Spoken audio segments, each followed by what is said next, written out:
Hi everyone, Dave Knight from Do 3. Just a quick video. Haven't done this kind of video before on YouTube and made it so publicly available, but I wanted you guys to see what actually happens during a video analysis. So this is an athlete called Tom who is training to do Ironman Wales, Tembe, in I think it's September. I just want to go through it so that you can see the kind of process that we go through. Now, some of the things that we look at, we get used to doing this. We do hundreds of these a year, and I want to try and explain the intricacies of what we're seeing because some of it might not be immediately obvious to you, but I hope you enjoy it. Let's just kind of go with it. And as always, if you've got any questions or comments, put them down below and I'll be glad to get back to you on those. Right, so let's go and dive into the video here.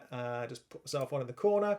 First of all, we have standard poolside view. And all we're doing really, I'm just going to, as I say it as I see it effectively, which is what I usually do with these video analysis sessions. So from the side view, I'm looking at things like the head position. You can see Tom is facing the other way, breathing to the side there. I'm looking at his recovery over the water. I'm looking at what's happening to his arm underneath the water as it pulls through. Things like general body position, if we can see that from this angle, and whether the heels are kind of touching the surface. Again, recovering on the right hand side, and what the spearing in is like, what the hand's recovery and where he's spearing into the water. So there's a few things that we're looking at from this kind of angle. Now, when I'm reviewing a swimmer like this, sometimes it's a case of looking at it from the side and you start to build up a picture about what's going on there. And then sometimes you need to dip underneath the water, or then you need to have a look from above and try and build up an overall picture about what's going on in terms of the good things and the not so good things with the swimmer's stroke. So let's have a look then. So let's just take it back. We haven't seen him breathe to this side yet, but in generally the first impressions looks pretty good. His head position in terms of, he's not lifting his head up too high at the moment. In fact, his head's fairly low in the water there. I'm just going to zoom in a bit. Now, his right arm is a little bit what I'd call hand-led. So his recovery isn't very high over the water, and you can see at the highest point of the recovery, which again isn't very high, then you can see he's got this big angle in the arm here. And what this normally means is that the hands kind of has a tendency to cross over in front of the head when the hands enter the water. But we'll have a closer look at that in a minute. And as he's breathing left, he's getting a higher recovery because he's rotating further when he breathes to that side. So higher recovery, and again he's got a really big angle in the elbow there, which again may cause a problem. So I'm looking at where he's spearing into the water. He's spearing into the water quite short, so you can just see there's quite a steep angle going on in terms of where the hand is entering. There we go, he's breathed to the right hand side. So actually this is what, just going to zoom out here, clear that.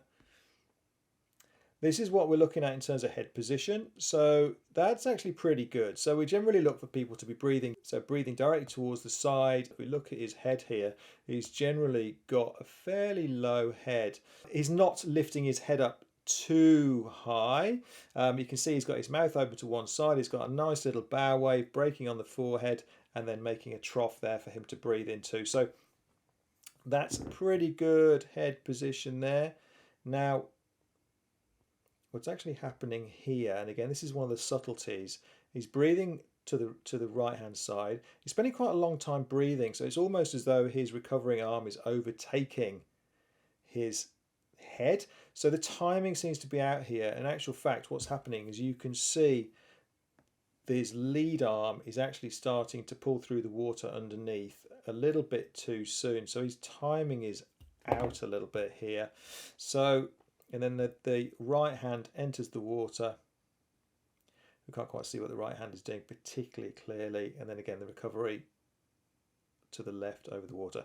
I think what we're going to do here is just going to whiz forward and see if we can find him underneath the water. Okay, so first of all then, we've got a big split in the legs there.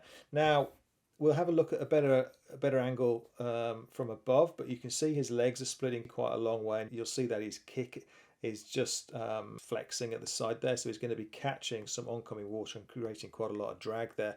But generally what happens with the legs at the back of the stroke is that this is normally what we'd call a symptom rather than a cause. So this is generally because the body is trying to balance up what's happening elsewhere in the stroke.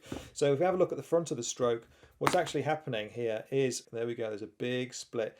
So he hasn't got very much control at the front of the stroke, and this kind of comes from what I was talking about before in terms of the hand entry. So it's really important that to get a good catch and for your arms to be in the correct position for the catch, that the recovery is right. Use the analogy in terms of golf. You need to be able to have a good swing in order to hit the ball right. If your swing is all over the place, you're never going to be able to hit the ball where you want it to go. And it's a similar thing with swimming. Because Tom's recovery hand entry is not quite in the right position, he's unable to get the catch, an effective catch, as he should. But let's have a closer look from another angle. We'll try and carry on building up a picture. Okay, so this is going to be a really interesting one. This is the overhead angle, which is always really interesting with swimmers because there's almost nowhere to hide from this angle. You're seeing everything that's going on. Now, at that point, he's looking okay. He's looking okay. So what we want to be doing is having your hands going almost as though they're on tram lines. So you want to be swimming along those kind of lines as you move forwards, because that's the most effective way to move through the water. Now, as soon as we start getting things coming outside of those lines, like you can see his legs are coming out there, then you start to effectively act like a bit of a parachute. So the right arm is coming over, and this is what I was talking about before. It's a little bit there's too much of an angle in the arms here. Now, he's swinging around the side, but he's got a big angle. So that means if we just play that through, you can see where the hand is headed. And this is what I was kind of indicating earlier, is that the hand is headed over that way and it's entering the water in front of the head. And as a result, the hand is completely out of position. He's turning to breathe there. And his hand has slowly drifted back into the kind of position it should be in. However, this is the next problem. He's spending a long time breathing. And what happens when you spend a long time breathing is that your body continues to rotate. So he has continued to rotate this way. So he's almost, if you were to look at a cross section of him in the water, and how should we draw this? So say this is the water level here. His body is what we'd expect to be is we'd be like 45 to 60 degrees, so you'd expect him to rotate in that kind of area here. So that would be Tom's body in there, if you imagine that. So what's actually happening is he's continuing to rotate. So he's continuing to come round this way. Now, I'm not explaining that very clearly at all, but what's actually happening is Tom is actually ending up more in that kind of position. He's almost vertical in the water, and as a result of that, you can have a tendency to slip down and start to sink. So he's losing control in the stroke. So a lot of this is actually caused by the timing of his breathing. So breathing. Now, there's no control at the front of the stroke. You can see how his head is completely sunk. That's because his whole body has started to drift down into the water. He's got no catch arm at the front here. He's got nothing controlling him, so his hand should be here, and his arm has dropped down deeper into the water. So he's got effectively nothing kind of keeping him in position in the water. Then the left arm comes through. Again, it's got a tendency to kind of head over that way. So there you can see, and then the arm straightens out in front of where it should be, in front of the shoulder. So he's actually, you probably can't see him on the camera here, but he's actually kind of coming in and kind of sliding out to the side on each side of the stroke there at the front. You can almost see he's kind of stalling a bit, because at that moment in time there's actually nothing propelling him through the water, because that lead hand is just sitting there. So that lead hand is just sitting there, and of course this one has finished taking its stroke. So, and you can kind of sense a slowdown. He's out of balance, and again, there's that huge leg kick. Okay, now this is not going to be helpful to him. He's going to lose all of his momentum, but he does actually kind of throw it back into the right kind of position there. All right, so what we're going to do here is I'm going to have a look at his breathing a bit more closely. Now, let's just have a look from this angle, and what I suspect Tom is doing here is he's holding his breath, which means when he turns to breathe, he's having to turn to breathe, and he's having to breathe out, and then he's having to breathe in. And that means he continues to rotate and throws the timing of the stroke out. Now, it would be almost like a multi-stage way of trying to deal with this for Tom. But the number one thing he needs to do is to spend time working on his breathing, getting his breathing timing right. So, and what I mean by that is, let me just see if I can find a shot of him breathing here. Let's see. Here we go.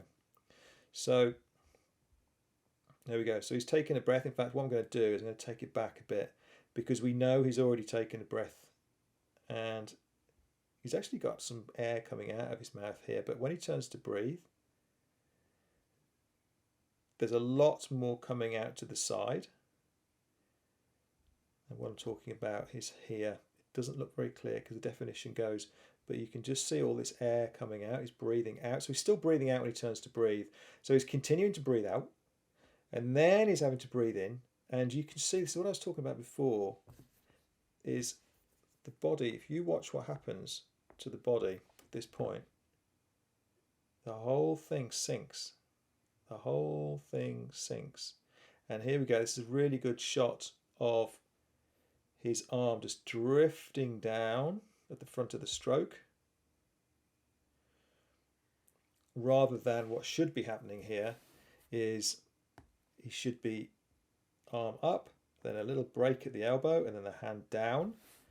And as he should be turning his head back in now and starting to breathe out into the water, this forearm would start to break at the elbow and give him a nice angle in the elbow, which would allow him to start pushing water back. Because effectively what you're trying to do is you're trying to grab still water and push. Imagine this ball, this yellow circle is still water. You're trying to push that back.